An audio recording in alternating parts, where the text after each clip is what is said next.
할렐루야, 반갑습니다. 광야에 외치는 자의 소리입니다. 우리 이재철 목사님 3시 잔반 강의한 중에서 지금 세 번째 챕터 예수님은 누구신가 부분입니다. 오늘은 예수님은 누구신가 두 번째 부분을 읽어드리도록 하겠습니다. 예수님이 처참히 죽으신 이유. 인간은 모두 본질적으로 죄인이요 죄의 싹슨 사망이기에 인간은 누구나 죽을 수밖에 없는 에노스임은 이미 배웠다. 또 예수 그리스도께서 우리 죄값을 대신 치러주셨기에 우리가 죄와 사망에서 구원받게 되었음도 알았다. 그렇다면 이제 좀 더 본질적인 주제로 들어가 보자. 예수님께서는 왜 그토록 피를 흘리시며 처참하게 돌아가셔야만 했는가? 우리의 죄를 대신해서 돌아가시더라도 공자나 석가처럼 고상하고 품위있게 돌아가실 수는 없었던가? 이스라엘 백성이 이집트에서의 노예살이에서 해방되기 전날 밤이었다. 당신의 백성을 놓아주지 않으려는 이집트를 하시기 위하여 하나님께서는 이집트 전역에서 사람의 장자와 짐승의 첫 새끼를 진멸하셨다. 그러나 하나님께서 이스라엘 백성의 생명은 지켜주시기 위하여 그들로 하여금 양을 잡아 그 피를 문 임방과 설주에 발라두게 하셨다. 모세가 이스라엘 모든 장로를 불러서 그들에게 이르되 너희는 나가서 너희의 가족대로 어린 양을 택하여 유월절 양으로 잡고 우슬초 묶음을 가져다가 그릇에 담은 피에 적셔서 그 피를 문 임방과 좌우 설주에 뿌리고 아침까지 한 사람도 자기 집 문 밖에 나가지 말라. 여호와께서 애굽 사람들에게 재앙을 내리려고 지나가실 때에 문 임방과 좌우 문설주의 피를 보시면 여호와께서 그 문을 넘으시고 멸하는 자에게 너희 집에 들어가서 너희를 치지 못하게 하실 것임이니라. 출애굽기 12장 21절에서 23절 말씀입니다. 양의 피를 발라두게 하신 하나님께서는 피가 보이는 집을 뛰어넘으심으로 그 속에 있는 모든 사람이 구원을 얻게 하셨다. 이스라엘 백성들은 이날을 유월절이라 불렀다. 문자 그대로 하나님의 진노, 하나님의 심판이 뛰어넘어 갔다는 의미였다. 그래서 유월절을 영어로도 패스오브라 한다. 하나님의 심판이 어떻게 패스오버하게 되었는가? 하나님께서 문에 발라져 있는 양의 피를 보셨기 때문이다. 다시 말해 양이 죽었기 때문이다. 양이 사람을 대신하여 피를 흘리고 죽었기에 하나님의 심판은 패스오버 되었고 그 결과 사람이 산 것이다. 구약시대에 하나님께 드려진 제사의 본질적 의미가 이것이다. 하나님께서는 거룩하시기에 결코 죄를 용납하시지 않는다. 죄에는 반드시 하나님의 형벌과 심판이 따랐다. 그래서 이스라엘 백성은 죄를 범했을 때마다 하나님 앞에 양을 잡아 제사를 드렸다. 이른바 속죄양이었다. 죄의 형벌을 받아야 할 인간을 대신하여 양을 잡아 피를 뿌리면 그 피를 보신 하나님의 심판은 패스오버 되었다. 이것이 히브리서 9장 22절이 다음과 같이 증언하는 이유다. 율법을 따라 그의 모든 물건이 피로써 정결하게 되나니 피 흘림이 없은즉 사함이 없느니라. 아멘. 그러나 그와 같은 제사는 완전한 제사일 수 없었다. 그 까닭은 다음과 같다. 히브리서 10장 11절 말씀입니다. 제사장마다 매일 서서 섬기며 자주 같은 제사를 드리되 이 제사는 언제나 죄를 없게 하지 못하거니와. 아멘. 인간의 죄를 대신하는 제물이 짐승이라 불완전한 제물일 수밖에 없었고 제사를 주관하는 제사장 역시 불완전한 죄인이었기 때문이다. 그래서 죄를 범할 때마다 양을 잡고 피를 뿌리면서도 본질적인 죄의 굴레로부터 자유로울 수는 없었다. 그것이 인간이 짐승으로 드리는 제사의 한계였다. 마침내 하나님께서는 인간이 본질적인 죄의 굴레로부터 벗어날 수 있도록 친히 영원한 제사를 마련해 주셨다. 바로 십자가였다. 그 십자가에서 드려지는 제물은 더 이상 불완전한 짐승이 아니었다. 흠 없고 죄 없는 예수 그리스도, 그분이 제물이었다. 완전한 제물이었다. 그 제사를 하나님께 바쳐드리는 제사장 또한 임마누엘이신 예수 그리스도셨다. 완전한 제사장이었다. 완전한 제사장의 완전한 제물, 그야말로 완전한 제사였다. 히브리서 10장 10절에서 14절 말씀입니다. 이 뜻을 따라 예수 그리스도의 몸을 단번에 들이심으로 말미암아 우리가 거룩함을 얻었노라. 제사장마다 매일 서서 섬기며 자주 같은 제사를 드리되 이 제사는 언제나 죄를 없게 하지 못하거니와 오직 그리스도는 죄를 위하여 한 영원한 제사를 드리시고 하나님 우편에 앉으사 그 후에 자기 원수들을 자기 발등상이 되게 하실 때까지 기다리시나니 그가 거룩하게 된 자들을 한 번의 제사로 영원히 온전하게 하셨느니라. 아멘. 짐승으로 드리는 제사의 효력은 언제나 이례적일 수밖에 없었다. 제물로 바쳐진 짐승이 죽어버렸기 때문이다. 그 다음 제사 때는 새로운 제물로 처음부터 다시 시작해야 했다. 그러나 십자가에서 제물로 돌아가신 예수 그리스도께서는 죽음을 깨뜨리고 영원히 부활하셨기에 그분이 드린 제사의 효력 또한 영원해졌다. 주님께서 친히 제물 대신 십자가의 제사가 완전한 제사임과 동시에 영원한 제사였던 것이다. 그러므로 그와 같은 제사를 다시 반복할 필요가 없어져 버렸다. 히브리서 10장 17절에서 18절 말씀. 또 그들의 죄와 그들의 불법을 내가 다시 기억하지 아니하리라 하셨으니 이것들은 사하셨은즉 다시 죄를 위하여 제사 드릴 것이 없느니라. 그러므로 이제 인간에게 남은 것이 있다면 인간의 죄를 완전히 그리고 영원히 사하여 주시기 위해 십자가에서 당신 자신을 제물 삼아 영원한 속죄의 제사를 드려 주신 예수 그리스도를 믿는 것뿐이다. 십자가에 못 박히시기 전 예수님의 머리에는 가시나무로 엮은 가시관이 쓰여졌다. 중동 지방의 가시나무는 사람이 만든 몸만큼이나 예리하고 날카롭다. 그래서 예수님의 머리가 온통 피투성이가 되었다. 왜 죄 없는 주님의 머리가 피투성이가 되어야만 했는가? 그 이유는 대체 무엇인가? 당신의 머리를 제물로 드림으로 내가 머리로 지은 모든 죄를 하나님의 심판으로부터 패스오버 시켜주시기 위함이었다. 예수님의 가슴이 로마 군병의 채찍에 맞아 갈갈이 찢어져 피를 흘리심으로 내가 아무도 몰래 마음속으로 지은 모든 은밀한 죄에 대한 하나님의 심판이 패스오버 되었다. 예수님의 두 손에 대못이 박혀 피를 흘리심으로 내 손이 지은 모든 죄가 비로소 사함을 얻었다. 예수님의 두 발이 못 박혀 피를 뿌리심으로 내가 가서는 아니 될 곳을 돌아다니므로 내 발이 지은 죄가 용서함을 받았다. 예수님께서 로마 군병의 창에 옆구리를 찔려 마지막 피와 물 한 방울까지 다 흘리심으로 썩어 문드러질 이 몸뚱이로 지은 나의 모든 죄가 깨끗함을 받았다. 왜 예수님께서는 그토록 참혹하게 사지가 찢어져 피투성이가 되어 돌아가셔야만 했는가? 왜 예수님께서는 다른 성현들처럼 고상하고 품위 있게 돌아가실 수는 없으셨던가? 나 같은 죄인을 사랑하사 나의 죄를 머리에서부터 발끝까지 하나도 빠짐없이 철저하게 온전히 본질적으로 그리고 영원히 대속해 주시기 위함이었다. 예수님께서 나의 죄값을 완전히 치르시기 위해 그처럼 완전한 제물이 되어 주셨기에 십자가의 예수 그리스도 안에서 내 죄는 심판받았고 또 내가 생명을 얻게 된 것이다. 다시 말해 십자가에 달리신 예수 그리스도 안에서 나를 향한 하나님의 공의와 하나님의 사랑이 동시에 완성된 것이었다. 나는 인류 정신사에 빛을 던져준 성현들을 존경한다. 그러나 그분들에게 아무리 배울 것이 많고 본받아야 할 것이 많다 해도 내가 그분들을 나의 구원자로 섬길 의사가 전혀 없음은 그분들은 나의 죄를 위하여 단 한 방울의 피도 흘린 적이 없기 때문이다. 여기서 그대에게 한 가지 질문을 던져보겠다. 그대는 구원 받았는가? 그대는 구원의 확신이 있는가?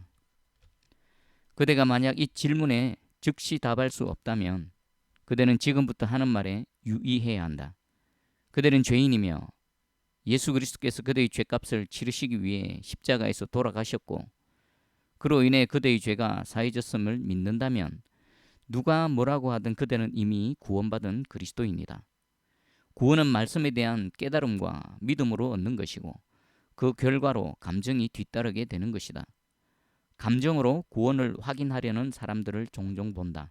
그러나 그대가 잊지 말아야 할 것은 감정으로만 구원을 확인하려 하면 필시 구원으로부터 멀어져 버린다는 사실이다. 참다운 믿음이 지, 정, 의를 동시에 고루 갖추어야 하는 이유가 바로 이것이다. 아멘. 예수님과 관련한 성경 구절입니다. 우리는 지금까지 예수님이 어떤 분이신지, 왜 그분만 우리의 구원자 되시는지, 그리고 십자가 위에서 그분이 이루신 구원이 얼마나 위대하고 아름다운지 살펴보았다. 이제 다음 성경 구절들을 묵상하며 이 장을 정리하자. 로마서 3장 28절. 그러므로 사람이 의롭다 하심을 얻는 것은 율법의 행위에 있지 않고 믿음으로 되는 줄 우리가 인정하노라. 아멘. 우리가 아무리 애쓴다 해도 우리의 능력만으로는 결코 하나님으로부터 의롭다 판정을 받지 못한다. 하나님께서 완전한 분이시기에 완전한 의만으로 판정하시는 데 반해 본질적으로 죄인인 우리는 본질적으로 완전한 의를 이룰 수 없는 까닭이다. 그러나 예수 그리스도를 구원자로 믿어 그분 안에 거할 때 우리는 여전히 불완전하지만 하나님께서 예수 그리스도의 완전한 의를 보시고 나를 의롭다고 인정해 주시는 것이다. 그래서 본래 죄인이 하나님께로부터 받은 것은 죽음의 형벌뿐임에도 주님을 믿는 우리는 주님의 의를 힘입어 하나님께 나아가 하나님의 자녀가 되어 하나님과 교제할 수 있는 것이다. 에베소서 1장 7절 말씀입니다. 우리는 그리스도 안에서 그의 은혜의 풍성함을 따라 그의 피로 말미암아 속량 곧 죄사함을 받았느니라. 아멘. 우리 죄에 대한 사하심의 근거는 우리 죄의 경중이 아니라 예수님으로 하여금 우리를 위해 속죄의 피를 흘리게 하신 하나님의 은혜에 전적으로 달려있다. 하나님의 은혜는 하늘보다 높고 예수님의 보혈의 능력은 바다보다 넓어서 이 세상에 용서하시지 못할 죄란 하나도 없다. 그대가 비록 흉측한 죄인이라 할지라도 예수 그리스도를 구원자로 믿는 한 주님께서는 그대에게 죄사함의 풍성한 은혜를 베푸신다. 그래서 간음 현장에서 붙들린 간부도 용서받았고 예수님과 함께 못 박힌 강도도 구원을 얻었으며 예수님의 대적이었던 사울마저도 의롭다 인정함을 받아 사도 바울이 되었다. 요한일서 1장 9절에서 10절 말씀. 만일 우리가 우리 죄를 자백하면 그는 미쁘시고 의로우사 우리 죄를 사하시며 우리를 모든 불의에서 깨끗하게 하실 것이요 만일 우리가 범죄하지 아니하였다 하면 하나님을 거짓말하는 이로 만드는 것이니 또한 그의 말씀이 우리 속에 있지 아니하니라. 아멘. 하나님을 향한 죄의 자백은 대단히 중요하다. 자신의 죄를 하나님께 자백하는 것은 자신이 죄인임을 인정하는 것이요 하나님의 구원을 믿는다는 신앙 고백이기에 죄를 자백하는 사람이 하나님의 사랑을 체험하고 그 결과로 하나님과의 관계가 더욱 깊어지게 된다. 빚이 많아 자력으로는 도저히 해결할 수 없는 사람이 있다. 이제 곧 파산할 판이다. 그러나 그의 아버지는 엄청난 거부다. 아들의 어려운 처지를 알게 된 아버지가 아들을 불러 대신 빚을 갚아줄 테니 채무 명세서를 만들어 오라고 했다. 아들이 아버지를 믿고 부채를 모두 밝히면 그는 아버지의 은혜 속에서 모든 부채로부터 자유를 얻을 것이다. 그러나 아버지를 믿지 못해 행여 아버지께 야단을 맞을까 두려워 일부분만 밝힌다면 나머지 부채는 계속 남아있을 것이요 자력으로 변제할 능력이 없는 그 부자의 아들임에도 언젠가 파산하고 말 것이다. 아버지에게 자신의 부채를 밝힌 만큼만 아버지의 은혜를 입을 수 있기 때문이다. 하나님께 우리 죄를 자백하는 것도 이와 마찬가지다. 죄의 자백은 내 자력으로는 해결할 수 없는 부채 명세를 감사하게도 대신 해결해 주시겠다는 아버지 앞에 내어놓는 것과 같다. 그러므로 죄를 자백하지 않는 것은 부자 아버지의 도움을 외면한 채 해결할 능력도 없는 부채를 혼자 끌어안고 파산을 향해 치닫는 것과 같다. 그래서 하루를 마감하는 시간, 그날을 돌아보며 나의 잘못을 주님 앞에 고할 수 있어야 한다. 그와 같은 시간이 거듭됨으로써 내가 잘못을 되풀이해도 끊임없이 용서하시는 주님의 깊은 사랑에 눈뜨게 되고 그분의 다함 없는 사랑을 힘입어 나는 비로소 그리스도인으로서의 바른 인격을 갖추어 가게 된다. 이사야 43장 25절 말씀입니다. 나 곧 나는 나를 위하여 네 허물을 도말하는 자니 네 죄를 기억하지 아니하리라. 아멘. 우리가 우리 죄를 하나님께 고하면 하나님께서 그 죄를 용서해 주실 뿐 아니라 그 죄를 기억조차 않으신다. 하나님의 패스오브는 우리 죄에 대한 유보가 아니라 죄의 완전한 도말이기 때문이다. 하나님께서 이미 도말하시고 기억조차 않으시는 것을 인간이 계속 붙들고 있다면 그보다 더 미련한 짓은 없을 것이다. 이사야 1장 18절 말씀입니다. 여호와께서 말씀하시되 오라 우리가 서로 변론하자. 너희의 죄가 주홍 같을지라도 눈과 같이 희어질 것이요 진홍같이 불 끌지라도 양털같이 희게 되리라. 아멘. 하나님께서는 우리의 죄를 용서하고 도말하시는 것만으로 중단하지 않으신다. 때로는 죄의 흔적이 남아 우리를 괴롭힐 수 있기 때문이다. 그래서 하나님께서는 붉디 붉은 우리 죄의 흔적을 눈과 같이 양털과 같이 희고 깨끗하게 회복시켜 주신다. 과연 하나님께서는 회복의 하나님이시다. 로마서 8장 1절에서 2절 말씀입니다. 그러므로 이제 그리스도 안에 예수 안에 있는 자에게는 결코 정죄함이 없나니 이는 그리스도 예수 안에 있는 생명의 성령의 법이 죄와 사망의 법에서 너를 해방하였음이라. 아멘. 그러므로 진정으로 예수 그리스도를 믿는 사람은 결코 죄책감의 노예가 되지 않는다. 이미 주님께서 용서하시고 도말하시고 회복시켜 주셨기 때문이다. 주님께 죄를 자백한다는 것과 죄책감에 시달린다는 것은 전혀 같은 말이 아니다. 주님에 대한 죄의 자백은 주님의 사하심을 믿기에 행하는 믿음의 행위이지만 죄책감에 시달리는 것은 주님의 구원을 온전히 믿지 못하는 데 기인한 불신의 행위다. 그리스도인들이 사람들 앞에서 자신의 잘못된 과거를 간증하는 것은 죄책감으로 인함이 아니라 그 모든 허물에도 불구하고 자신을 용서해 주신 주님의 사랑을 높이기 위함이다. 그리스도 예수 안에 있는 사람에게는 결코 정죄함이 없기 때문이다. 아멘. 에베소서 2장 8절에서 9절 말씀입니다. 너희는 그 은혜에 의하여 믿음으로 말미암아 구원을 받았으니 이것은 너희에게서 난 것이 아니요 하나님의 선물이라. 행위에서 난 것이 아니니 이는 누구든지 자랑하지 못하게 함이라. 아멘. 본질적으로 죄인이요 죽을 수밖에 없는 에노스였던 우리가 구원 얻은 것은 절대로 우리의 공로가 아니다. 그것은 십자가에서 우리의 죄값을 치러주신 예수님의 공로요 우리를 위해 예수님을 보내주신 하나님의 일방적인 은총이다. 이 사실을 깨달으면 자신을 자랑하거나 교만에 빠질 수 없다. 오직 주님의 사랑과 하나님의 은혜를 자랑할 것이요 그 자랑은 주님의 말씀을 쫓아 구원받은 사람으로서의 의무를 다하는 것으로 나타날 것이다. 내가 존경하는 장로님 가정이 있다. 잘 알려진 학자였던 장로님에게는 명문 대학을 졸업한 엘리트 아들이 있었다. 어느 날 장래가 촉망되는 그 아들이 학교라고는 문턱에도 가본 적이 없는 자기 집 가정부 처녀와 결혼하기를 원했을 때 장로님은 깜짝 놀랐다. 일반인의 상식으로는 있을 수 없는 결혼이었다. 그러나 아들의 뜻이 변함없자 장로님은 하나님을 믿는 믿음으로 결혼을 허락했다. 그 뒤부터 아들은 아내에게 공부를 가르치기 시작했다. 아내는 마침내 검정고시를 거쳐 명문대학을 졸업, 사람들로부터 존경받는 형모양처가 되었다. 남편이 자신을 지명하여 선택하는 순간부터 그녀의 인생이 새로워졌다. 신분이 달라졌다. 자기 삶의 가치가 예전과는 비교할 수도 없을 만큼 귀하게 되었다. 만약 그녀가 지금처럼 현모양처가 된 것이 자신의 공로라며 자랑하고 다닌다면 얼마나 우스꽝스럽겠는가.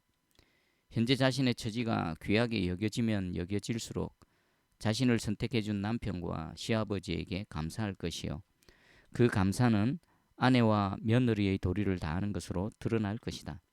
생각해보라. 하나님께서 우리를 지명하여 선택하시고 구원하여 주심으로 우리가 얼마나 큰 은혜를 누리고 있는가. 우선 우리의 신분이 바뀌었다. 죄의 노예에서 하나님의 자녀가 되었다. 우리 삶의 가치가 전혀 새로워졌다. 삶의 질이 달라졌다. 참된 자유를 얻었다. 무엇보다도 영원한 생명을 얻었다. 이 사실을 아는 사람이 어찌 자신을 자랑할 수 있겠는가?